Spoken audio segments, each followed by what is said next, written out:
Carlos, bom dia. Aqui é a Emily do segundo ano B. Eu te mandei a atividade avaliativa de física no dia 13 do 11, só que eu acabei de olhar aqui no meu Eclés, a atividade voltou.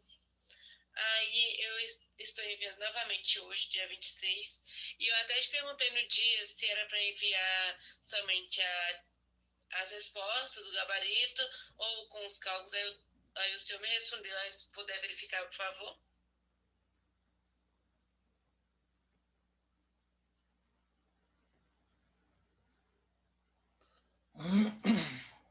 Bom dia, Maria Eduarda.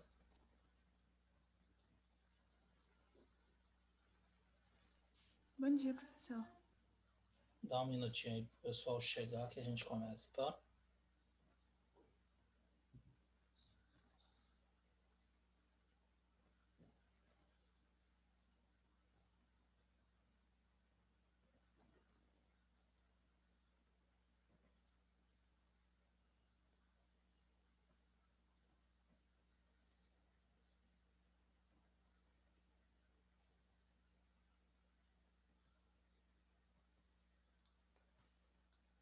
Cadê esse povo? Deixa eu mandar uma mensagem aqui.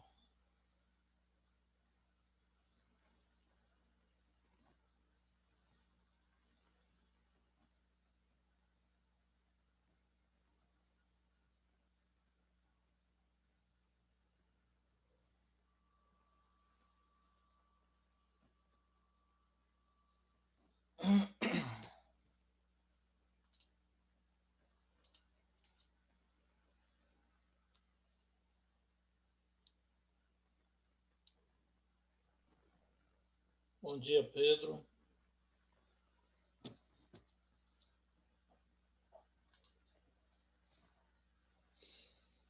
Bom dia, Bom dia, Gabriel. professor. Beleza? Beleza.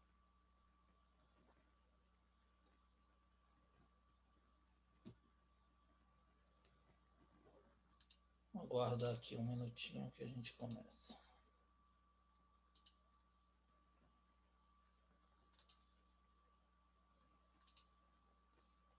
Bom dia, Anne. Bom dia, Natan. Bom dia, professor. Tudo bem, né?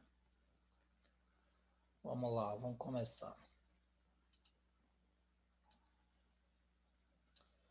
Bom, meus queridos, nós falamos de pressão e densidade, demos uma introdução à hidrostática na última aula da semana passada, né? Que a aula de ontem foi correção da atividade de torque, tá? E aí nós falamos de hidrostática, né? Que é a hidrostática, que é a parte da hidráulica responsável pelo estudo do comportamento dos fluidos. Expliquei para vocês o que é fluido, substância que mantém seu estado original quando submetidos a grandes alterações, variações de pressão e de temperatura, e que pode escoar, fluir por algum meio qualquer. Então, nós vimos que fluidos são geralmente líquidos ou gases, tá? A substância sólida jamais pode ser fluida porque ela não pode escoar nem fluir por nenhum meio que ela se encontre. Falei também da pressão e da densidade, né? Você já tinha estudado em química a densidade, e aí nós falamos da densidade, massa específica, e falamos da pressão. Essa aula de hoje, nós vamos exemplificar aqui, eu separei alguns exemplos para vocês, de pressão e densidade, tá? Que são cobrados em vestibulares e cobrados no Enem, tá? Então, vimos que densidade é massa sobre volume e que a pressão é força sobre área. A unidade de densidade é quilogramas por metro cúbico, tá? Mas geralmente vocês vão encontrar aí em gramas por centímetro cúbico. Diz para vocês que 1 grama por centímetro cúbico equivalem a 1.000 quilogramas por metro cúbico, tá? E a pressão em Newton por metro quadrado. O Newton por metro quadrado ou Pascal, que é a unidade no SI de pressão. 1 Newton por metro quadrado, desculpe, 1 ATM, ele corresponde a 100.000 newtons por metro quadrado, tá? 1 ATM de pressão, mas isso nós vamos mostrar para vocês essa relação quando eu falar de pressão atmosférica, tá? Nesse momento, basta você saber que a unidade de pressão é Newton por metro quadrado, que corresponde a 1 Pascal. Então, 1 Newton por metro quadrado é igual a 1 Pascal, que é uma unidade também utilizada na densidade, certo? Bom, primeiro exemplo, eu separei para vocês aí uma questão do Enem. Ela diz o seguinte: um dos problemas ambientais vivenciados na agricultura hoje é a compactação do solo, devido ao intenso tráfego de máquinas cada vez mais pesadas, reduzindo a produtividade das culturas. Uma das formas de prevenir o problema de compactação do solo é substituir os pneus dos tratores por pneus mais. Então, veja bem, o trator, desculpe, é uma máquina pesada e essa máquina ela vai exercer uma pressão no solo, tá? O solo agrícola, a terra, ele tem uma porosidade e quando você pressiona, isso vai provocar uma compactação. Então, ele vai reduzir o espaço poroso e vai compactar o solo. Essa compactação é prejudicial para a agricultura porque o solo ele precisa ser aerado, ele precisa ter os espaços vazios entre as moléculas para que possa penetrar a água com os devidos nutrientes e a raiz da planta para poder desenvolver. Então, se você tem o solo compactado, sem esses espaços, a raiz da planta tem dificuldade de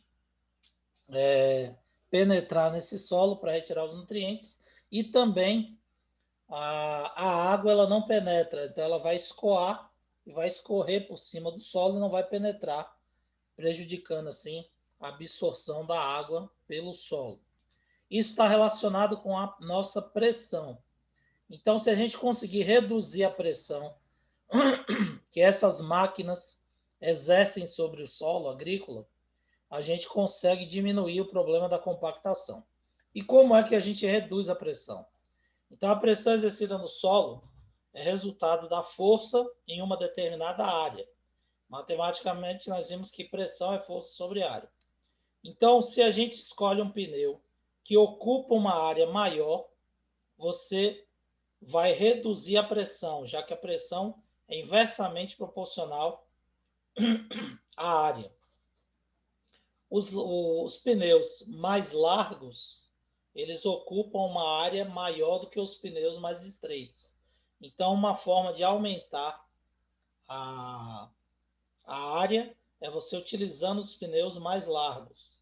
Portanto, a resposta correta vai ser letra A ou C. As demais estão descartadas. Mas aí o que ele fala? Quando você usa os pneus mais largos, você reduz a pressão sobre o solo. Quando você reduz, desculpe, quando você usa os pneus mais largos na letra C, você aumenta a pressão sobre o solo. Na realidade, a pressão é inversamente proporcional à área. Então, aumentou a área, reduz a pressão. Portanto, a resposta correta é a letra A. Aumenta-se a área e reduz a pressão. Por isso que a alternativa correta é letra A. Certo? Beleza? Alguma dúvida sobre isso? Então, pressão, força sobre área. Segunda questão, uma questão de vestibular que eu separei para vocês aí como exemplo. Um recipiente contendo 300 ml de água foi esquecido em um freezer por cerca de 7 horas. Após esse tempo, quando a porta do freezer foi aberta, percebeu-se que, bom, a água líquida se você deixa essa água num freezer, o que vai acontecer? Essa água, ela vai congelar, certo? Solidificar. Bom, a água, quando solidifica, aumenta o volume, não é isso? Então, você coloca uma forma de gelo no nível lá da forma, no congelador. Quando vira gelo, o que acontece? Essa forminha, ela está acima do nível da forma. Então, o gelo já ocupou mais do que o nível da forma. Então, o gelo aumentou o volume quando congelou. Por que isso acontece na água? Vocês já devem ter estudado isso em química, né? O professor Lucas já falou para vocês das pontes de hidrogênio nas moléculas de água, não falou? Em primeiro ano, responda aí para mim. Por que a água aumenta de volume quando congela? Vocês já estudaram isso? Sim ou não? Se não estudou, abre o microfone aí e me fala. Não tem problema não. Pode ser que vocês ainda não viram, não tenham visto isso aí. Já viram isso em química? Bora, meu povo, abre o microfone aí e me dê um retorno.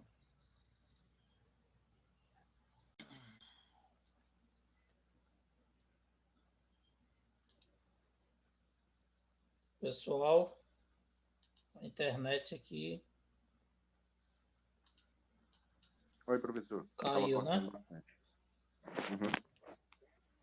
Bom, voltou agora aqui. Deixa eu desligar a minha câmera para melhorar um pouco aí a qualidade da transmissão. E aí vocês vão me avisando se travar aí, se tiver qualquer problema. Bom, vocês já estudaram em química isso daí que eu estou falando, que eu estou perguntando? Sim ou não? O professor já falou para vocês por que o volume da água quando solidifica aumenta? O professor de química já falou, Lucas.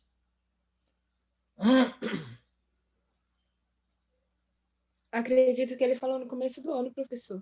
Foi, né? Mas ele não explicou, ainda não explicou a dilatação irregular, essa parte da formação das pontes, né? Ainda não. Pronto. Ele vai explicar depois, tá?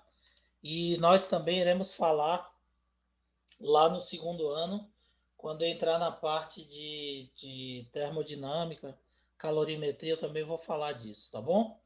Mas só porque eu pensei que ele já tinha falado, não tem problema não, eu vou explicar aqui para vocês. Veja bem, quando você resfria qualquer substância, as moléculas se estabilizam e se aproximam. Então, qualquer substância, quando vai ser resfriada, a tendência é ela diminuir o volume, certo? No caso da água, isso não ocorre. Então, quando a água solidifica, quando você bota a água para congelar, a água ela aumenta de volume. Por que ela aumenta de volume? Porque as moléculas elas formam pontes de hidrogênio, as moléculas de água, quando estão solidificando. E para formar essas pontes, essas moléculas de hidrogênio elas precisam se afastar um pouco. E isso vai provocar uma maior ocupação de espaço. Então, a água, quando congela, ela aumenta o seu volume, certo? Então, você já está sabendo aqui que a água congelou depois de 7 horas, o volume havia aumentado, né? Então, a dúvida vai ficar entre a letra A e a letra E. As outras três estão descartadas, porque você sabe que o volume não diminui.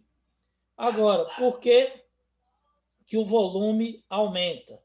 A massa mudou? Não. A massa é a mesma quantidade de água. A densidade corresponde à razão entre a massa e o volume. Então, nós vimos que densidade é massa sobre volume. Quando a gente resfria a água até o congelamento, a sua densidade diminui, fazendo com que o seu volume aumente, já que as grandezas são inversamente proporcionais. Então, reduziu a densidade, aumenta o volume. E por que a densidade aumenta? Aquilo que eu falei para vocês. No estado líquido, as moléculas de água estão mais dispersas. Quando ela passa para o estado sólido, elas apresentam uma maior rigidez. as ligações dos átomos de hidrogênio, as ligações de hidrogênio entre os átomos, provocam o surgimento de espaços vazios, aumentando o volume, porque ela precisa formar as pontes de hidrogênio. E quando aumenta o volume, diminui a densidade. Portanto, a resposta é a letra E. O volume havia aumentado devido à diminuição da densidade quando no estado sólido em relação ao líquido. Então, diminui a densidade e aí você vai ter um aumento de volume. Por isso que a resposta certa é a letra E. Beleza?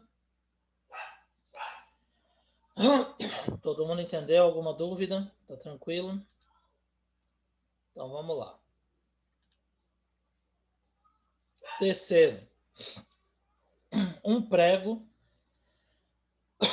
ele é colocado entre dois dedos que produzem a mesma força, de modo que a ponta do prego é pressionada por um dedo e a cabeça do prego pela outra. O dedo que pressiona o lado da ponta sente dor. Em função de quê? Então, a mesma coisa de eu colocar de eu pegar um lápis, tá? Então, eu pego um lápis aqui e pressiono o lápis entre dois dedos aqui.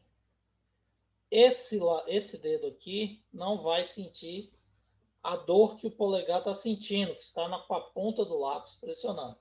Seria a mesma coisa com o prego, tá? Eu aperto com a mesma força, a dor que eu sinto é maior no polegar do que no indicador que está aqui no fundo do lápis, certo?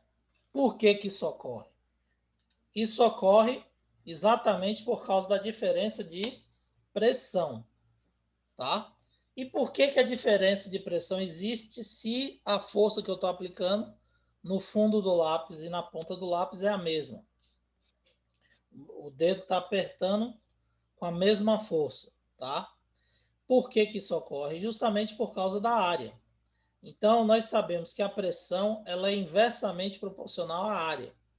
O que que vai acontecer? Quando você aumenta a pressão, quando você diminui a área, você aumenta a pressão.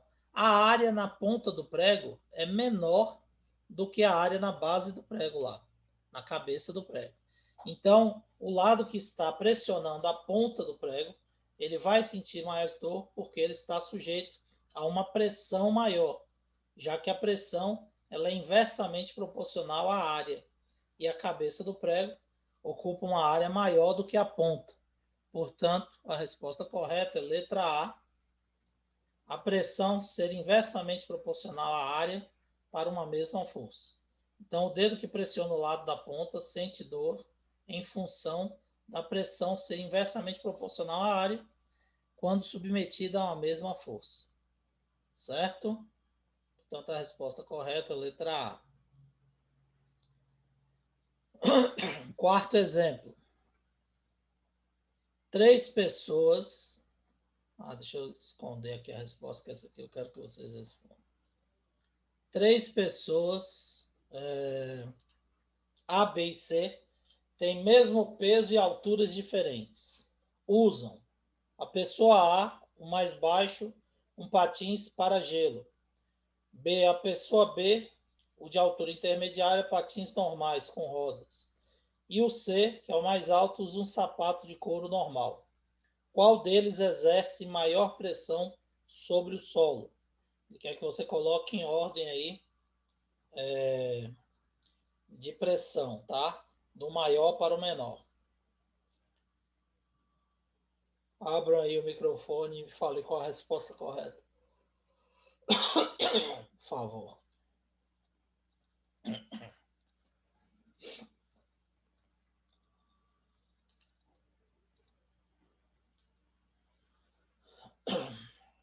Analisem aí. E me digam aí qual é a resposta correta.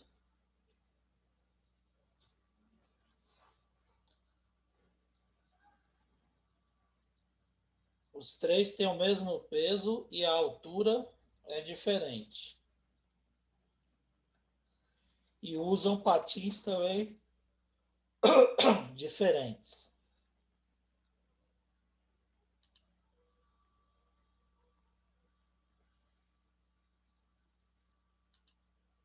Beleza? Vamos lá, qual é a resposta? Quem chegou na resposta certa aí?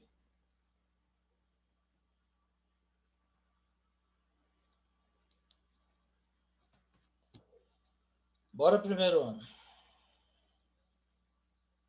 Ninguém? Professor, está errado, mas acho que é a B.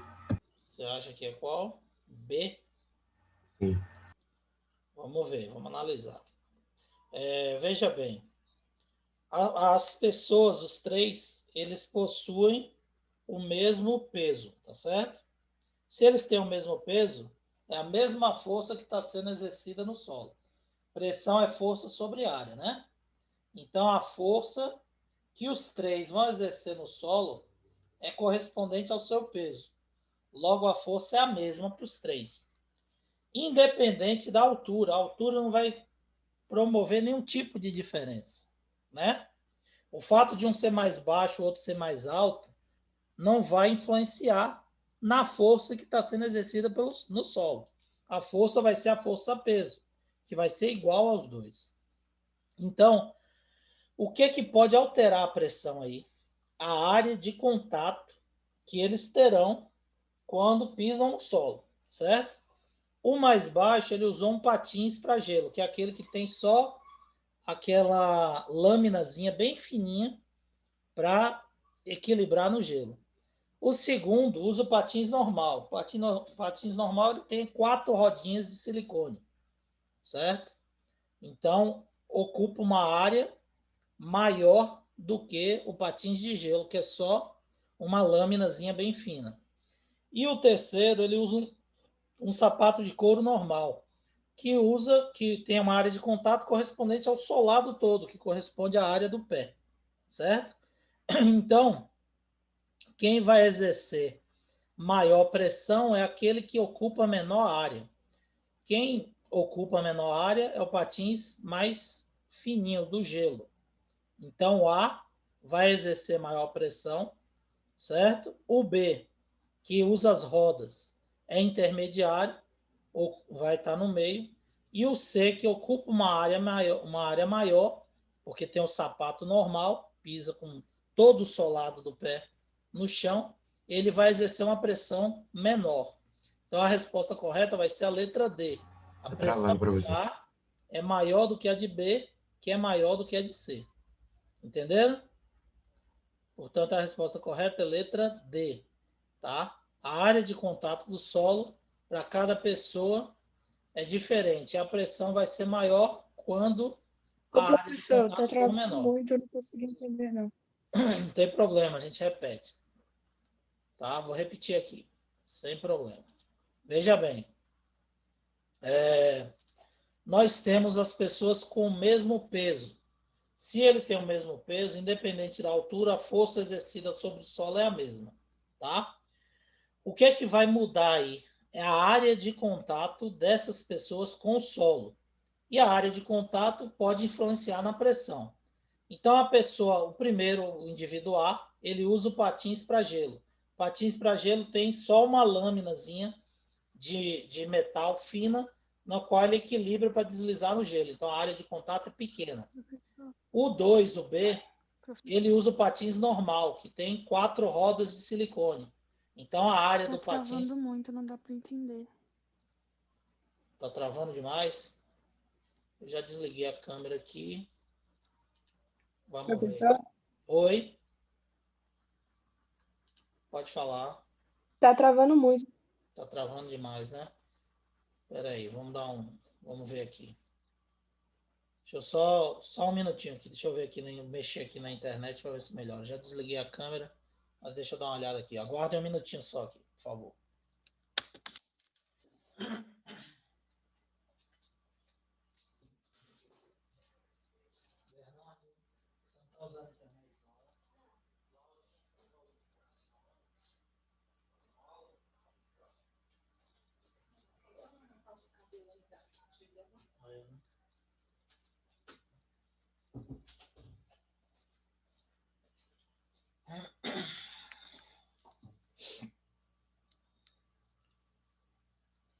pessoal, voltei. Vamos ver aqui. Aqui está acusando que está normal a internet. Minha internet aqui tá beleza. Está acusando que está normal. Vamos ver se para de travar aí. Mas se travar, vocês novamente me avisem, por favor. Beleza? Estão me ouvindo direitinho? Beleza, professor? Pronto, vamos ver se melhora agora, tá? Mas eu olhei aqui o roteador, aqui tá tudo normal aqui. Vamos ver se dá para a gente entender agora. Bom, vou repetir, tá? 3 pessoas A, B e C de mesmo peso e altura diferentes usam patins para gelo, patins para... Agora acusou que tá instável mesmo. Apareceu aqui. Travou de novo aí?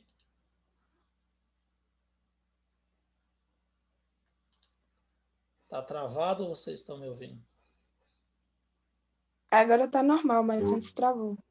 É, né? Espera aí.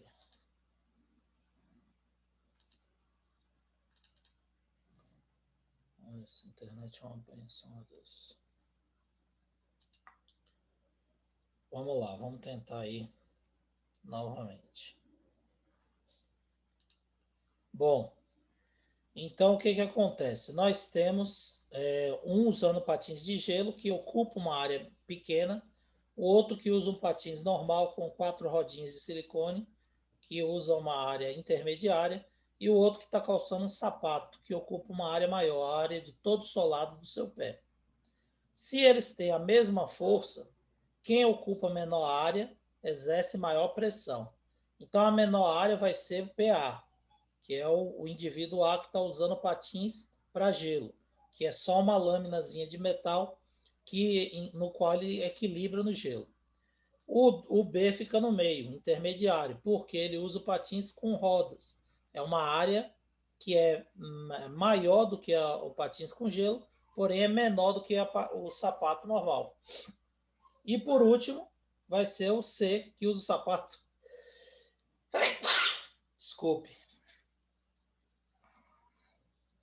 Desculpem aí. Agora fui eu que espirrei. Usa o sapato normal, tá? Então ele ocupa toda a área do solado do seu sapato no chão. Então a pressão ela é inversamente proporcional à área. Quanto maior a área de contato, menor será a pressão. E aí quem tem uma área menor tem maior pressão. Ele pediu para você colocar do maior para o menor. Então o maior vai ser o A, que ocupa uma área pequena, o B vai ser intermediário e o menor vai ser o C, que ocupa uma área maior. Por isso que a resposta é letra D. Certo? Conseguiram entender aí? Agora deu para ouvir direitinho a explicação, gente? Dúvidas? Nenhuma, professor, deu direitinho. Beleza, vamos para quinto exemplo. Quinto exemplo, nós temos que a densidade da glicerina tem um valor de 1,26 gramas por centímetro cúbico. Ele pede para a gente calcular o peso de 2 litros de glicerina, considerando a gravidade de 10 metros por segundo ao quadrado. Então vamos lá. Sabemos que a densidade é massa sobre volume. A densidade da glicerina ele deu 1,26, tá? Gramas por centímetro cúbico. A massa é o que eu quero saber, porque eu preciso da massa para calcular o peso. E o volume de 2 litros de água. 2 litros de água, você tem aí 2.000 ml, tá? Então, você coloca aqui 2.000, multiplica por 1,26, você acha que a massa é de 2.520 gramas. Porque aqui está em gramas e aqui está em ml, ok? Gramas por centímetro cúbico. 1 ml equivale a 1 centímetro cúbico. Por isso que você teve que transformar 2 litros para ml. São 2.000 ml ou 2.000 centímetros cúbicos. Ok? Então, a massa de 2.520 gramas ou 2,52 quilogramas. Quando está em quilos, você pega e multiplica pela gravidade, você acha o peso em newton. Peso é massa vezes gravidade. 2,52 quilos vezes 10 dá um peso de 25,2 newtons. Portanto, 2 litros de glicerina pesam 25,2 newtons. Ok? Se fosse água, 2 litros de água ia pesar o quê? 2 quilos, o equivalente a 20 newtons, porque a densidade da água é de 1 grama por centímetro cúbico. Então é 1 para 1. Tá? 1 ml de água vale 1 grama. 1 quilo de água, 1000 gramas. Entenderam aí? Beleza? Então vou continuar. Sexto exemplo. Ao misturar dois líquidos distintos A e B, nota-se que o líquido A apresenta um volume de 20 centímetros cúbicos e densidade de 0,78 gramas por centímetro cúbico. Já o líquido B tem 200 centímetros cúbicos de volume e densidade absoluta de 0,56 gramas por centímetro cúbico. Determine a densidade em gramas por centímetro cúbico da mistura. Então, você vai calcular a densidade dessa mistura. Você tem densidade que é massa sobre volume. Só que você não tem a massa da mistura para poder calcular a densidade da mistura. Então, o que você vai fazer? Com os dados que você tem do líquido A, você vai achar a massa de A. Com os dados que você tem do líquido B, você vai achar a massa de B. E depois você vai calcular a densidade dessa mistura. Ok? Então vamos lá. Líquido A. Sabemos que densidade é a massa sobre o volume. Massa é igual a densidade vezes o volume. A densidade de A é 0,78 vezes o volume, que foi de 20 centímetros cúbicos. A massa de A é de 15,6 gramas, portanto, 20 vezes 0,78, 15,6 gramas. A mesma coisa a gente faz para o líquido B. Densidade é igual a massa sobre volume, então a massa vai ser a densidade vezes o volume. A densidade é 0,56 gramas vezes o volume, que foi 200 centímetros cúbicos. Isso vai nos dar uma massa de 112 gramas. Então eu tenho a massa de A, 15,6 gramas, e a massa de B, 112 gramas. Com a massa dos dois, eu posso calcular a densidade da mistura. Quem é a densidade? Massa sobre volume.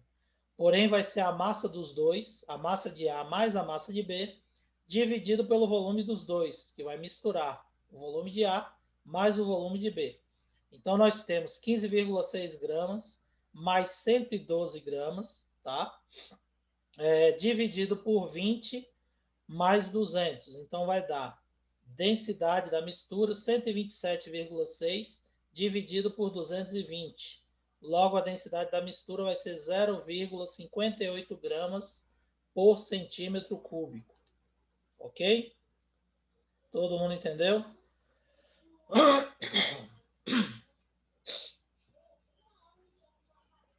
Dúvidas, pessoal? Pode continuar?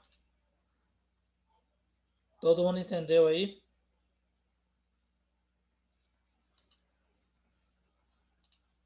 Tá tranquilo? Tranquilo, professor. Então, beleza, vamos lá. Nosso tempo está quase acabando. Mas acho que dá tempo de passar mais essa aqui. Em uma competição esportiva, um halterofilista de 80 quilos, levantando uma barra de 120 quilos, apoia-se sobre os pés, cuja área de contato do piso é de 25 centímetros quadrados. Considerando a gravidade 10 metros por segundo ao quadrado, e lembrando-se que a pressão é efeito da força sobre a área, considerando essa força uniforme sobre a área de contato, qual a pressão exercida pelo halterofilista sobre o piso, em Pascal. Pascal, eu disse para vocês que é a mesma coisa de Newton por metro quadrado. Então, o que a gente vai fazer? Pressão é força sobre área. Nesse caso, a força vai ser o peso do homem mais da barra que ele está levantando. Então, a massa do homem mais a massa da barra, vezes a gravidade, vai dar a força-peso, que é a força exercida na pressão. Então, nós temos 120 mais 80 vezes 10. Então, 200 vezes 10, 2.000 newtons é a força-peso. E a área, 25 centímetros quadrados. 25 centímetros quadrados dá 25 vezes 10 a menos 4 metros quadrados. Você tem que transformar para metro. 1 metro quadrado tem 10.000 centímetros quadrados. Então, 25 centímetros quadrados dividido por 10.000 dá 25 vezes 10 a menos 4 metros quadrados. E aí você joga, pressão é força sobre área. Força-peso 2.000 dividido por 25 vezes 10 a menos 4. Divido aqui, vai dar 0,8, conservo a base e subtrai os expoentes. Tá? Então, você vai ter aqui uma pressão de 8 vezes 10 a 5 newtons por metro quadrado, que equivale a 8 vezes 10 a 5 pascal. Portanto, a resposta correta é letra B. Certo? Letra B é o valor da nossa resposta. Deixa eu só registrar aqui a frequência de vocês. Meus queridos, alguma dúvida sobre esses exemplos que eu passei para vocês? Tá tranquilo? Se tiver alguma De dúvida. boa, professor. Pronto. Então, por hoje é isso aí. Tinha mais outros exemplos para passar, mas nosso tempo vai acabar, então nossa aula vai ser interrompida. Não adianta. Na próxima aula a gente continua. Qualquer dúvida, eu estou à disposição de vocês. Valeu? Bom dia a todos. Obrigado pela participação de vocês. Um abração. Tchau, professor. Tchau, tchau. Qualquer coisa, manda um zap lá, tá? Tchau, Pra gente tirar professor. as dúvidas. Valeu, galera. Bom dia para todos. Tchau, tchau. Professor, verifica seu e-mail. Tá, vou verificar. Valeu, um abraço. Tchau, tchau.